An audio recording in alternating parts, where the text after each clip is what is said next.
Hi, and welcome to Dockside with Deb.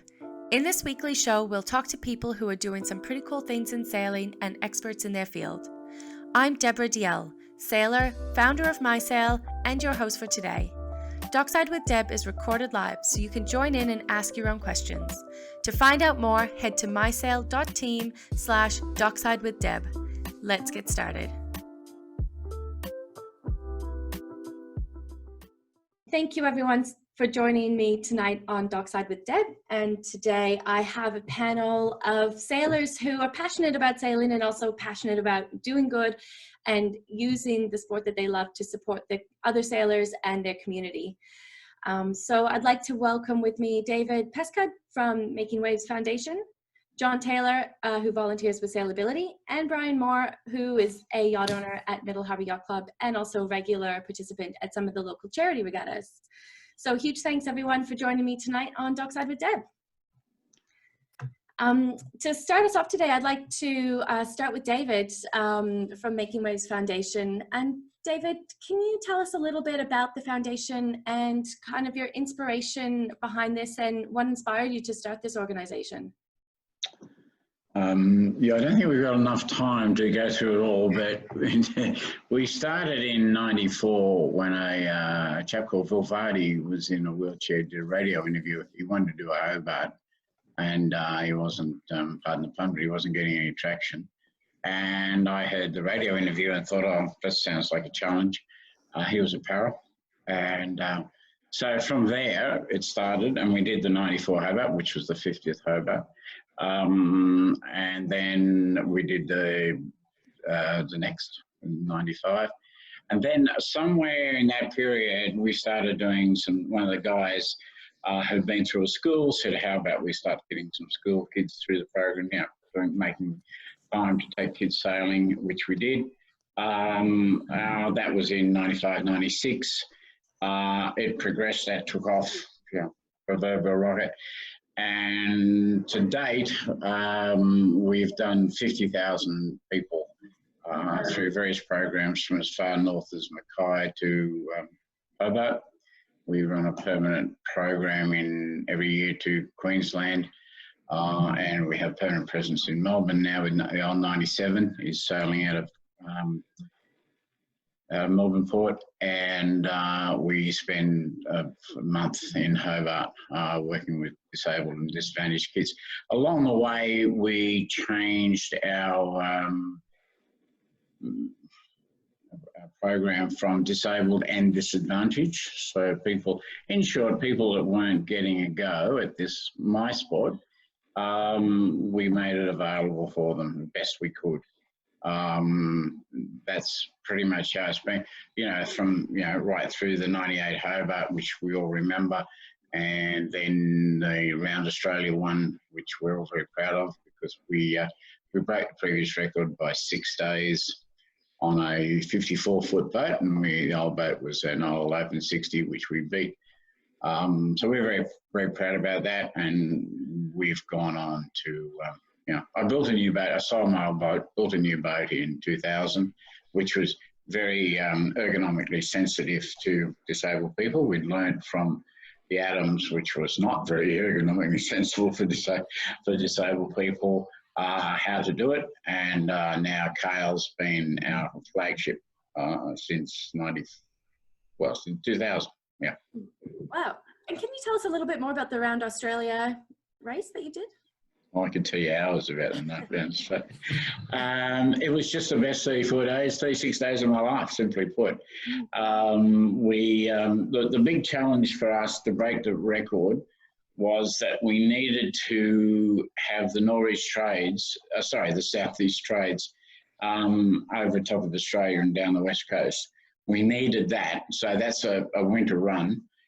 Which means that we're then going into the Southern Ocean in the middle of winter, which obviously has its concerns. But, if you're going to break the record, that's the way to do it. So we left here, clouds did our weather for us. We jumped out on a 50-knot East Coast low, and that catapulted us up into the trades, up past Fraser into the trades. and we held the trade. We didn't put, I think in 36 days of sailing, we went for about half a day on the breeze. We were off the breeze all the way around. The thing was that we were actually about 2 days ahead of our own record. Only we got bogged. We were becalmed in the Southern Ocean at 50 degrees south in the Southern Ocean. In the middle of June, we were becalmed, which, you know, there you go. And then we had a honking northerly came in, or northwest came in and tried to push down to Antarctica. And I remember, I mean, you know, these things you do, you have highlights, don't you, that, you know, just things. I remember we Matt Syker at sunup, and it was just like one of those moments that's, you know, imprinted in my mind, because, you know, we'd come across with snow on the decks and all that stuff. Wow.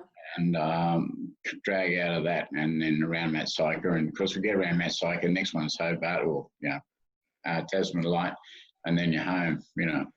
Yeah, it was a fantastic time. Phil Vardy, Phil was the man that sort of backed me up, and, you know, it was a whole team thing. And I think if there's a secret to then Sailors with Disabilities and now Making Waves, it is that we operate as a team. There's a whole bunch of guys that make it happen, you know, from me down and from me up. You know, we're flat in terms of management, which is really exciting. I'm very enthusiastic about that kind of management model.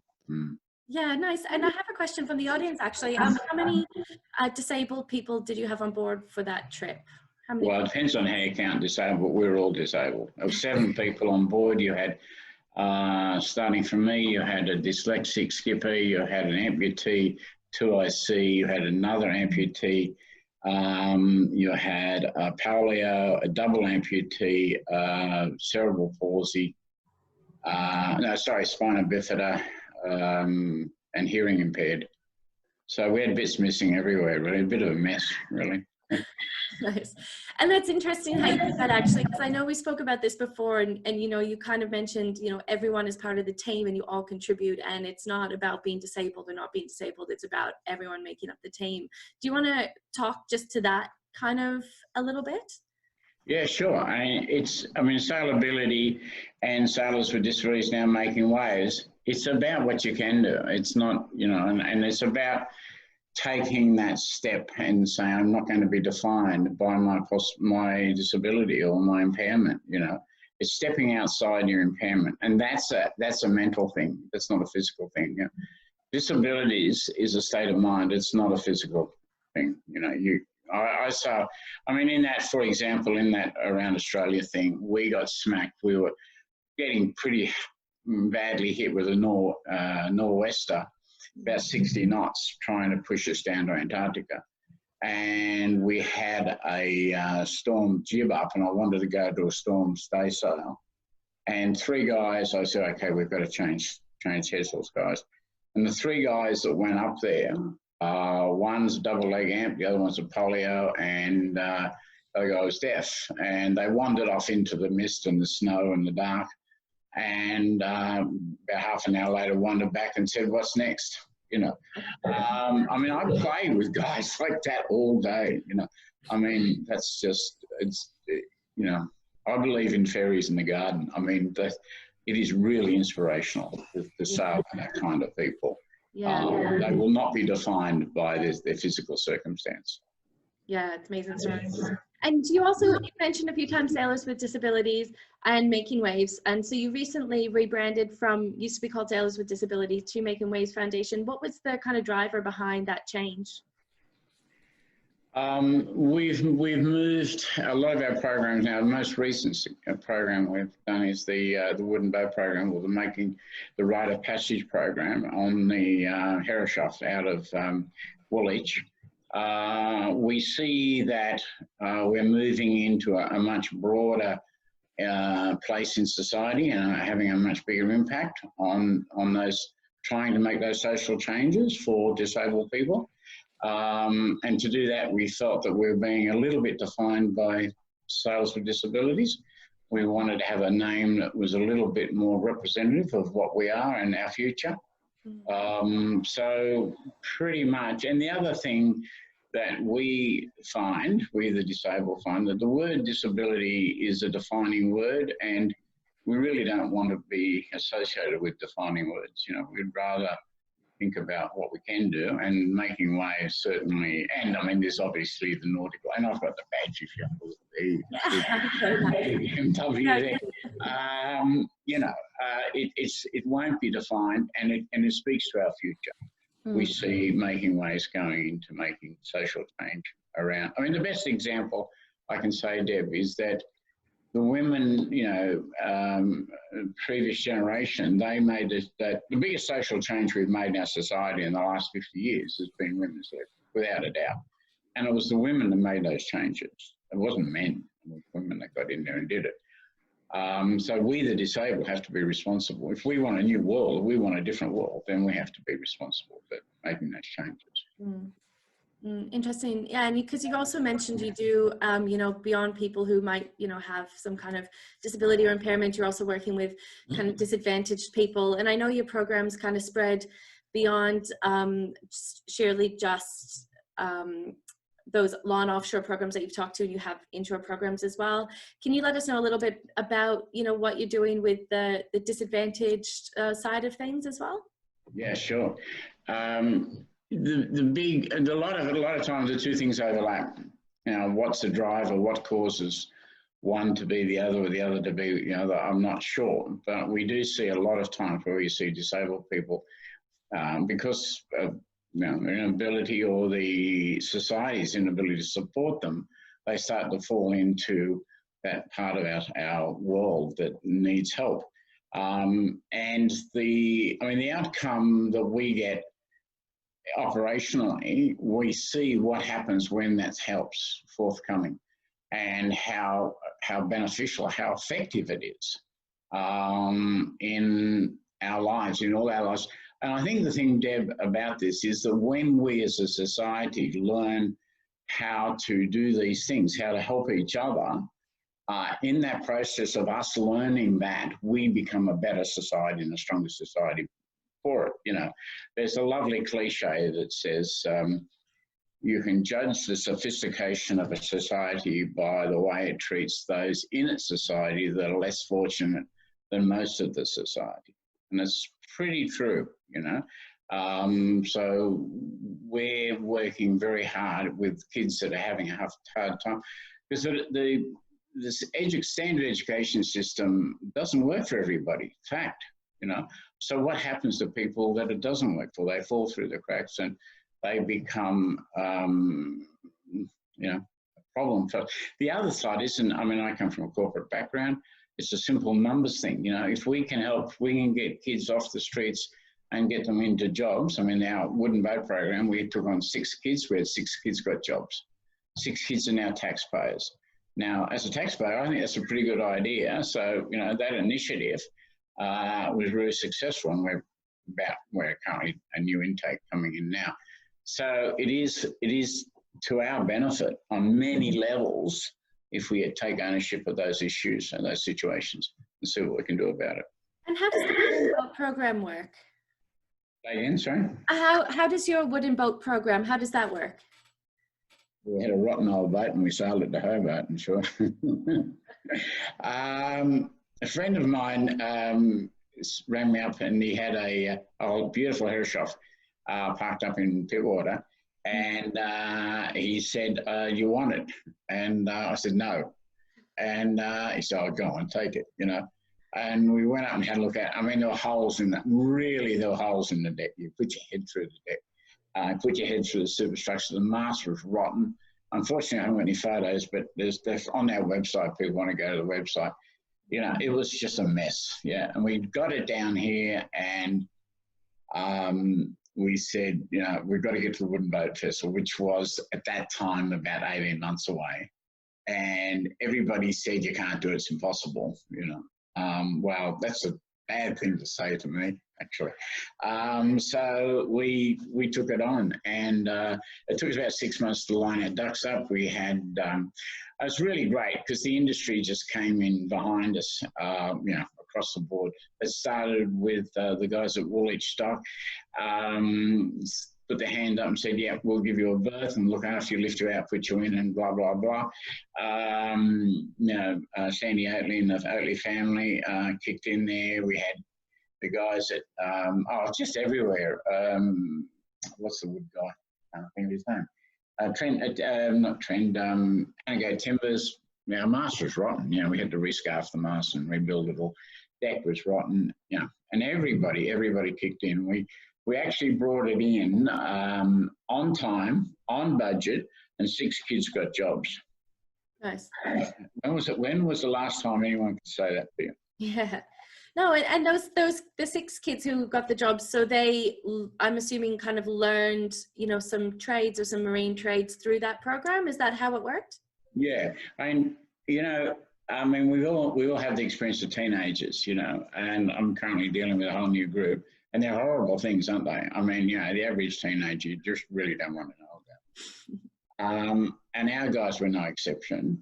You know, the first day they came on, you know, I was like, what's your name? Don't know, you know. What did you do yesterday? Don't know. What are you going to do tomorrow? Don't know, you know. That was generally the attitude times 6 or times 8, I think, at that time. And then when you saw the comparison, well, they sailed the boat to Hobart. They built the boat, fixed the boat, sailed it to Hobart. And at the Wooden Boat Festival, if somebody unfortunately got close to them, they would grab them, literally physically grab them, drag them onto the boat, drag them through the boat, telling them everything they'd done on the boat, shove them through the engine room and out the other side. So they come out the other side greasy. And then before they let them off the boat, they'd hit them with a bucket and ask them for a donation. Yeah, nice. That's what I call success. Yeah.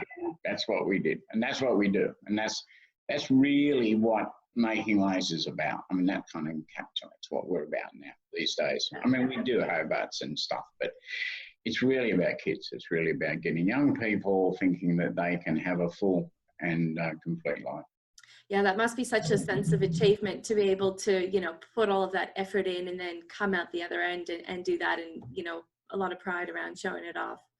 It's very rewarding too for the volunteers, you know. I mean, to take those kids and you see them, I mean, they were 10 foot tall and bulletproof in Hobart. They really were, you know, and rightly so. I mean, they'd sailed to Hobart, they'd sailed the boat to Hobart, they'd fixed the boat, they had 1,000 hours sandpapering, you know, they reckon that they never might see another bit of sandpaper as long as they live.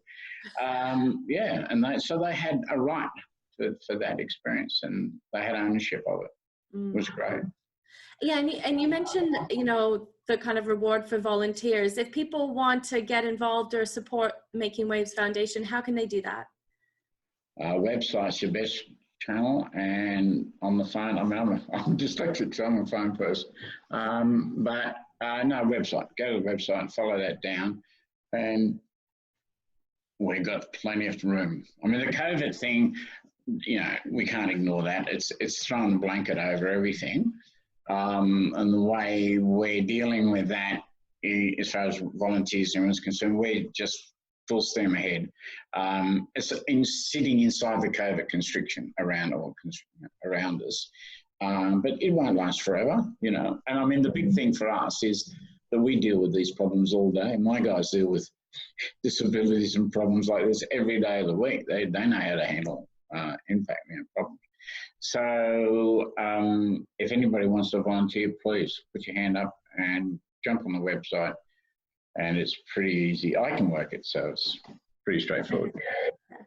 Yeah, great. And I can share that website link on our Facebook page and stuff as well for you. So I'll share that after the event. One more question from the audience before we move on. And so what do you see as the future of Making Waves Foundation? Any kind of you know, specific plans you'd like to share with us? Depends on who you ask. Right now, we're very much involved in looking at how we can build a COVID-proof program so that we can do what we want to do around COVID. So, you know, it exists. We're looking at the timeline, what we think the impact will be, for how long it's going to affect our society, when can we go back to normal? I mean, will there be a normal? It probably won't. It'll probably be some variation on the new thing and the old. So what we're trying to do at the moment, and we had a meeting about Monday night, is to develop programs that are COVID proof, if you like, which is, you know, we're sort of, well, it's in embryonic stage at the moment, but I'm pretty sure we're on the right track with that. So once we get past the COVID hurdle, and assuming we do, of course, I guess that's, you know, a bit of an assumption, we will continue developing the program around what we do. A little bit more rationalisation around disabilities and disadvantage. We're getting a lot of inquiries from Indigenous sector of our society, which fall into, I mean, just because, you know, if you may be of a different colour, you may still disabled or still disadvantaged or whatever, and if you are, then your chances are that much harder than the white part of our society. So we're looking at how we can support and help that in the future. We had a meeting about it today. So it's about really developing everything as we were planning, only we're looking at this COVID thing as a sort of a short-term blip that we've got to get over and then continue on. The other thing the COVID offers us is an opportunity to build new programs in this environment, which if we're, you know, smart enough to do that, that will strengthen ourselves, and it gives us another suite of things. Because the main problem for us, right, we're about a 30% down on funding since the start of COVID. That's a really big problem for us at the moment. So that's, you know, taking up a lot of our time. If you can't pay the bills, you can't operate. So we're looking, you know, really hard about. And I mean, considering that 90% of our people are volunteers. I mean, we have a couple of staff members, but, you know, so Making Waves runs on volunteers. You know, I'm number one volunteer, blah, blah, blah. So it's about financial management over this crisis period, and how we can build products that we can run into a new space in post-COVID. No, that's really good. And I guess it's just like your whole kind of mantra is taking something that people might see as a challenge and making it an opportunity. And so to our viewers, if they want to support Making Waves Foundation, then, you know, financially, or you have volunteer opportunities as well. So head to their website. David, thank you so much for sharing that really inspirational story. I'd like to jump over now and have a chat with John Taylor, or JT, and who's a regular volunteer at Sailability New South Wales. JT, can you tell us a little bit about Sailability, what that organisation does, and yeah, how you're involved? Yeah. Oh, thanks, Deb. Thanks for inviting me along. Yeah, Sailability Middle Harbour is really my focus, rather than specifically in the Sailability network. Sailability New South Wales has 23 branches, of which Sailability Middle Harbour is just one. And we operate on a fairly simple but duplicatable model, and that is that we are set up with, in our case, half a dozen small boats. They're called Hansa 303s, and we operate out of Middle Harbour Sailing Club on the second and last Sunday of each month when we're allowed to sail. And that operates throughout the year, as long as the weather's safe to sail. And we set up early on in the mornings with a whole team of volunteers, usually about somewhere between 15 and 20 volunteers will help rig the boats. We have six of these sailing boats. We haul them out of the container. They're stacked in a container at the back of the club. Some of you might have seen it just on the southern side of the clubhouse. And we have them all rigged up, ready for our sailors who arrive in rostered times from about 9 o'clock on a Sunday morning through to 1 o'clock in the afternoon. So it's really primarily run on a whole bunch of volunteers who do various, participate in various activities. Some are just on the pontoon that welcome, greet, sign in the sailors. Others are just the skippers, or just the skippers, an important job. We've got a couple who are rostered to take out the safety boat, because they're just little boats, and safety is pretty important. So we always have a little boat around to help. And of course, each boat has a competent solo sailor in it. There's disabled sailor that's learnt the skills to be able to sail by themselves, or alternatively, we have a volunteer skipper with them and take them out, so that the two can sit side by side. And hopefully I'll be able to share some photos if the technology works, Deb, and save me explaining all the details. I can show you some photos. Yeah, well, why don't you show us those now, JT, or we can at least give it a go. And maybe once you have that up and running, you can kind of talk us through, show us the boats and talk us through what sort of people kind of come along to Sailability, and what sort of participants generally come along to the program. There we go. So as I was saying, you can see the little boats that we have. Two people sitting side by side, and a purposely built to be stable and steered by a joystick in the cockpit.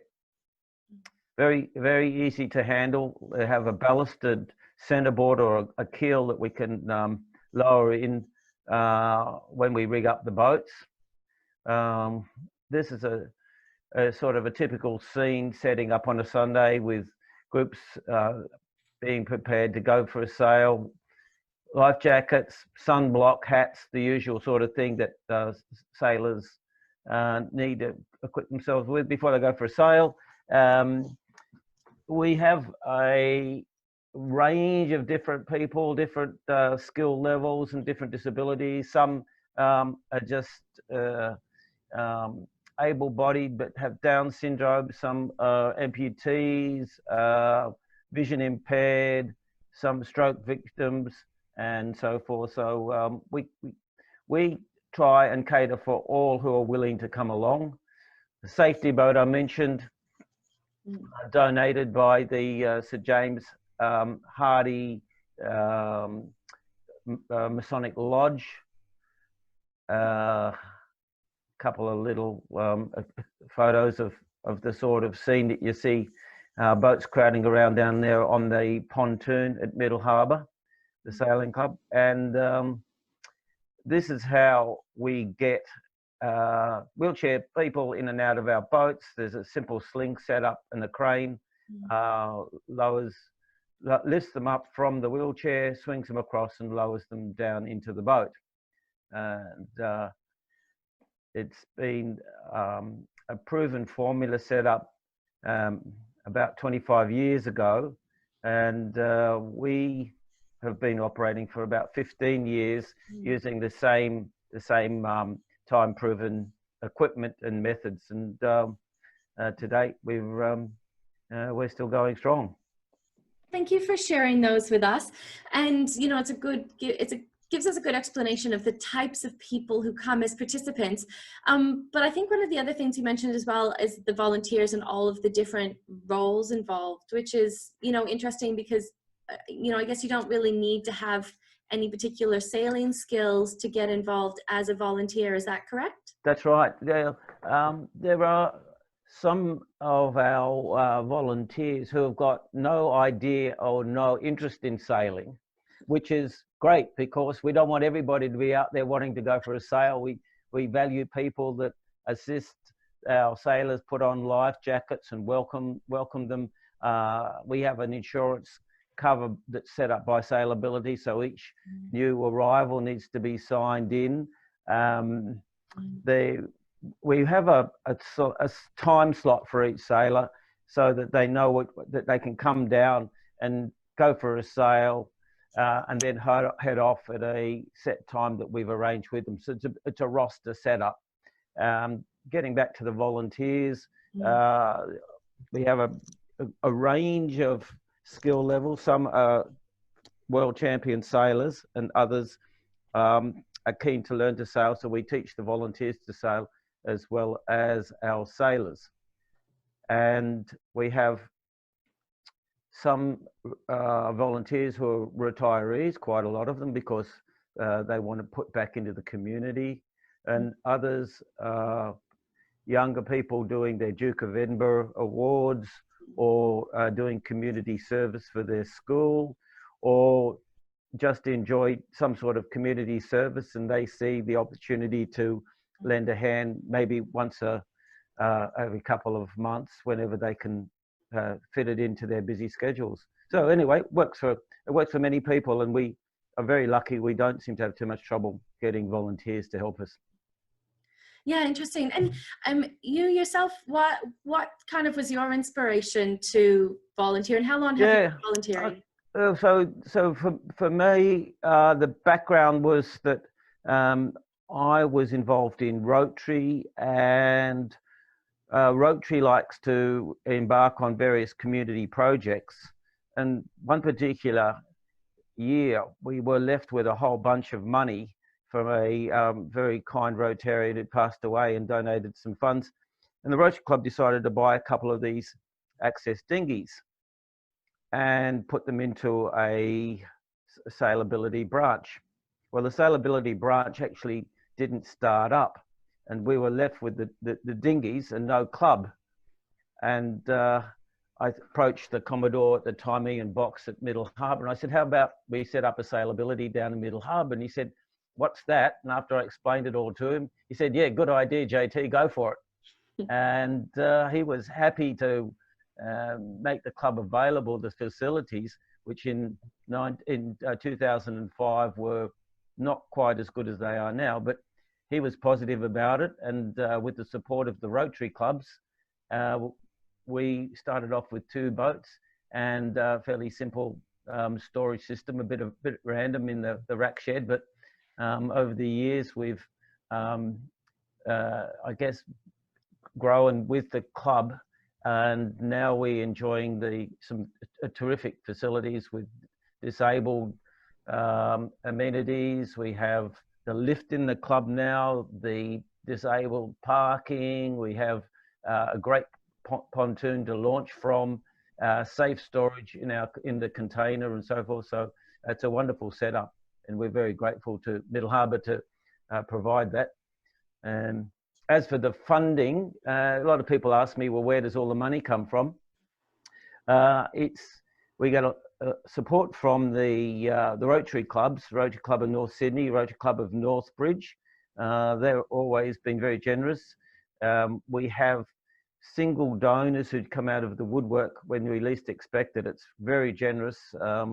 Just last month, we got a donation of $5,000 from a member of Middle Harbour Sailing Club, which was most unexpected. And we also rely a lot on volunteers helping with maintenance, and from time to time providing bits of equipment and stuff that keep the show going. So all in all, we're very lucky that we get the hands-on support, we get financial support, and we also get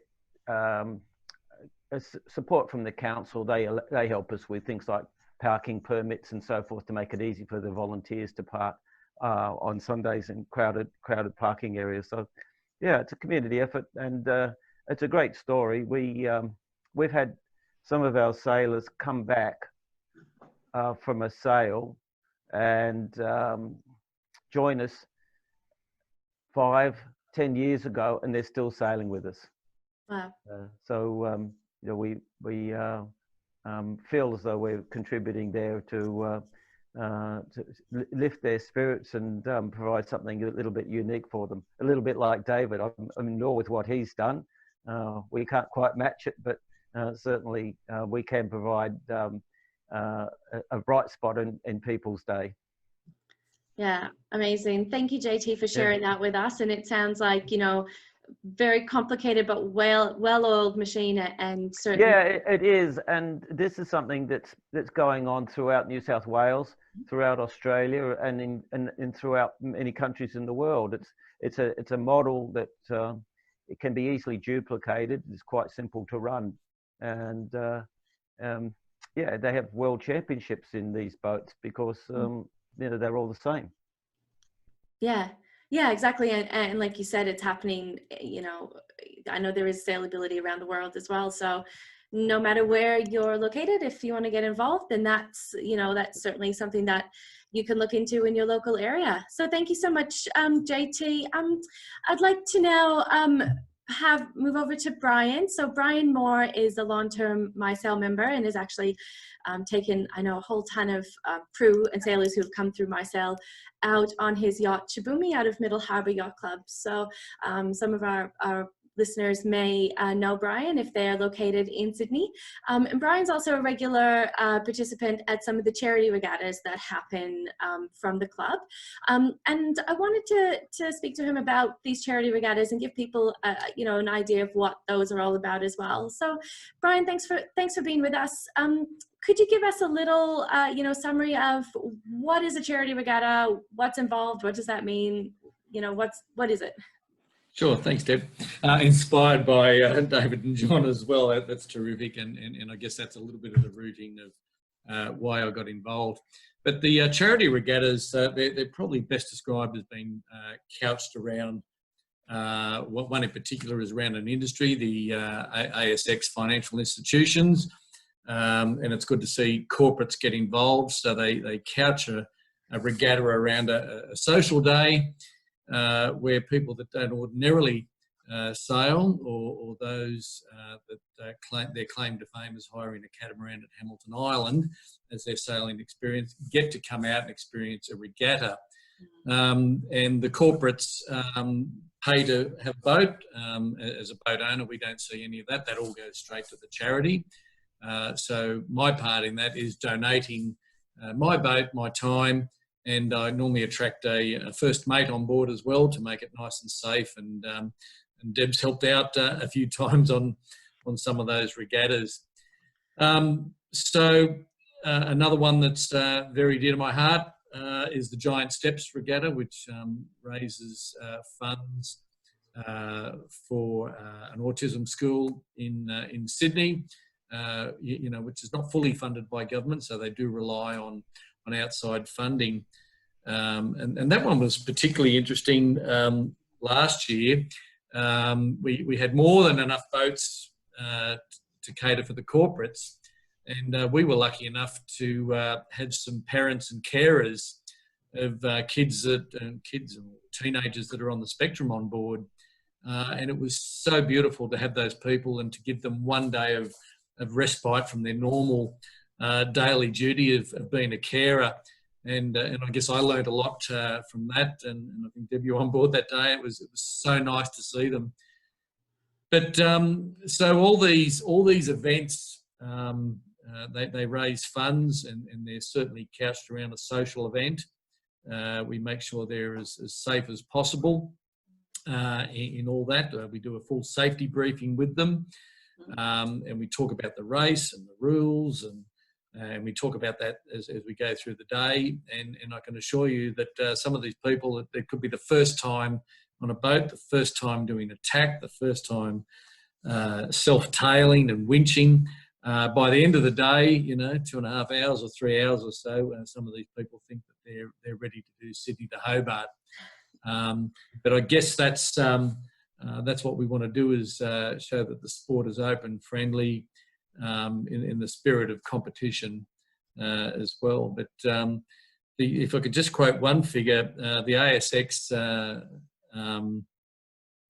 regatta that's run with the financial institutions, they've raised over 20 years over $30 million through their activities. And it's not just the regattas; they have a golf day and a horse racing day as well. And it's wonderful to be at their presentation when they disperse the checks, amongst potentially 30 or 40 different charities in 1 year. And it's wonderful to think that I've got an asset that I probably use, 2-3 times a week. It's wonderful to be able to use that asset to help assist and attract corporate donations. Mm. Yeah, that's interesting. So, the events are run to raise money for something. So, you get people along, and then people or corporates pay for that experience and pay to send people along.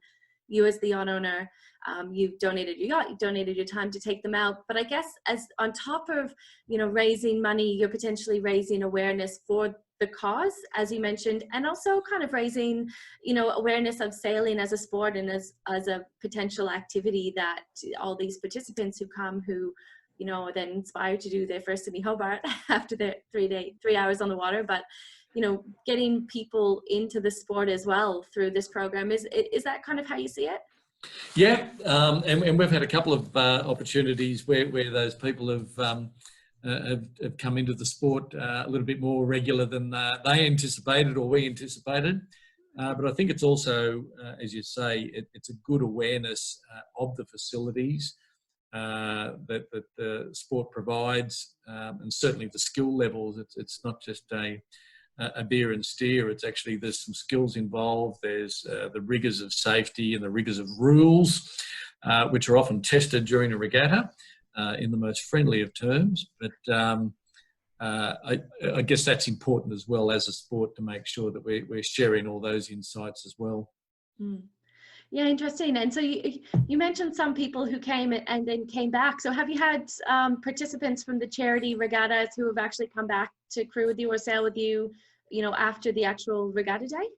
Yep, actually have had that, and they've been on some social races, and not necessarily on the full-scale SOPS races or anything like that. But yes, we have had people back out and enjoying the environment and certainly the facilities that clubs have to offer. Yeah. Nice. And Bryan, you mentioned it's been wonderful to meet some of these people, but kind of what inspired you to get involved with these, initially? What inspires you to want to continue to do them as well? Yeah, I think everyone's got something to offer, and it's inspiring to listen to John and David. And it could be time, it could be money, whatever. And from my side, it was what can I do? And taking a day off work to go sailing. You don't have to ask me twice for that, but it's still you're giving a day of leave. You're bringing your boat out. You need to make sure your boat's maintained, all those sorts of things. But I'm thinking that that's something that I can give and helps raise these important funds for all these important institutions. So that was something that I could do. Nice. Yeah, wonderful. And Bryan, I wanted to ask you. You may know, you may not, with COVID-19, if I know there's a few of these charity regattas coming up, if this is something that's going to still go ahead, or if you kind of have any plans over the next few months, to be involved in any more events. Certainly at this stage, the events are scheduled. They're particularly around about October, November, in the warmer times of the year. They're still scheduled. I imagine that we would have to observe all the COVID rules that sailing has put in place, that we would use during our normal Saturday or Sunday sailing. We would observe all those going forward, so I haven't heard of anything that might restrict that. Social distancing with the social functions afterwards might provide some limitations, but certainly getting on the water and attracting those people couched around a sailing experience, from my side, we'll still intend to do those. Okay, great. Yeah, and you mentioned the social. There's always a really usually a good social event linked to these things as well. So if anyone's looking at a way to try to, you know, especially if you do own a yacht and looking at a way to try to, you know, give back to the community, the charity regattas are a good way to do it, a good fun way to do it, and spend the day out on your yacht, as you said. JT, I want to just pop back to you. We did, you know, you did kind of mention at the moment COVID-19 is impacting sailability. Could you tell us a little bit more about, you know, what's happening at the moment with that, and, you know, how you see it maybe changing over the next few months, if there's any plans around that? Well, Deb, yes, after March, COVID pretty much closed us down completely, and it was not just from our own branch, it was from head office, from Sailability in New South Wales. But in the ensuing months, and I guess the relaxation that we found out that we're last allowed to go sailing as per Australian sailing dictation, we've come up with a COVID safe sailing plan, which will allow us to go single-handed, or at least in family groups. And we are testing that at the end of this month. So we're looking forward to it. There's, if you like, a backlog of enthusiasm ready to go. We've got our COVID safe plan all in place, and rehearsed as much as we can. And yes, back on the water, we hope, if Victoria doesn't spread anything more up this way. Yeah, okay, well, good. Well, it sounds like we've had a couple of working bees, which has been good, because with all these sort of volunteer organisations, it's nice to spend a bit of time sort of socially getting. We enjoy each other's company and catching up with friends and so forth. Good friendships are formed, and even if it's a working bee, we can still enjoy it together. Okay, yeah, so taking the time that you can't potentially sail, but to do something. Yeah, to do something useful, look after the boats. Yeah. Yeah, and hopefully, you know, hopefully you'll be able to get back out on the water as well, so that you can get those sailors back out and enjoying, you know, the sailing that they love to do. David, we chatted already about the kind of COVID-19 situation for Making Waves Foundation, but I do have another audience question for you. Christine asks, I understand that Making Waves Foundation won a car during the ASX raffle and now raffling it off starting tomorrow to help raise funds. Can you tell us about this fundraiser that you have going? Yes, I can. We were fortunate of the ASX, as Bryan mentioned, we're a partner, but we supply boats for the ASX with relationships and so on. And we're a beneficiary of the ASX. They've been very, very kind to us over the years. And part of the ASX program is they run a raffle, and we won the Lexus about a few months ago. So we got a brand new Lexus, which we thought, oh, what we do with that? We thought we'll run a raffle. So I think what the person's asking, I think who the person was, is that we're saying, please guys, go on the website and buy a raffle ticket in a Lexus, which is really good. It's actually very good odds, extremely good odds. I think it's 4,500 tickets to buy, $20 a ticket, and they're brilliant odds. So please, everybody out there in television land, or IT land, or wherever we are at the moment, would you like to buy a raffle ticket? You can buy a $20 one, or we can buy a $50 three, and so on. It would help us, and it will help do what we are doing and what we've been talking about tonight. So yes, we very much appreciate support. And I think the other thing, just while I'm on that note, John pointed out, we survive on volunteers. You know, us types of groups survive. Australia survives on volunteers. And they are the most precious people in our world. And they give us lots and lots of time and lots of enthusiasm and lots of commitment. And we, you know, I cannot say thank you enough. I think that's from all of us, that when the work that Sailability does up and down, well, everywhere, you know, those guys give it their time and get out there to help kids and people do things. Brilliant. Great. Thank you so much, David. And yeah, that sounds like a good idea. You can go spend $20 and maybe win a Lexus. Brand new Lexus. Yeah. Sitting in the warehouse, ready to be Yeah. delivered to you. And I can guarantee you, if you buy one, it'll be the winning ticket. Yeah. Okay. Hey, David, show us a picture of the Lexus, will you? It's black. That's all I know. I haven't seen it. I haven't seen it, John. I don't know. I think it's black. That's all I can tell you. I love that you I win think they should be raffling boats, not cars. Yeah, indeed. Well, yeah. Yeah, I love that you win a Lexus and then raffle it off as well. So nice. Good on you. Yeah. Well, guys, we don't have any more audience questions. And look, this has been a great chat. It's really inspiring to hear all of your stories. And, you know, I love just hearing what you're doing and how you're kind of, you know, getting involved and raising the profile of sailing and giving back to the community, you know, through the sport as well. So it's been really inspiring. Huge thank you to everyone for coming on tonight. And thanks to everyone who's tuned in to listen either, you know, through Zoom or on Facebook. And so we'll wrap it up there. But again, big thanks to everyone and keep doing what you're doing. Really great work, everybody. Thank you. Thanks, Deb. Thanks for having us on and giving us a chance to tell the world about what we do. Yeah, absolutely. Thank you. My pleasure. Thanks everyone for tuning in. If you'd like to know more about this program or the MySail app and community, head on over to mysail.team. That's mysail.team.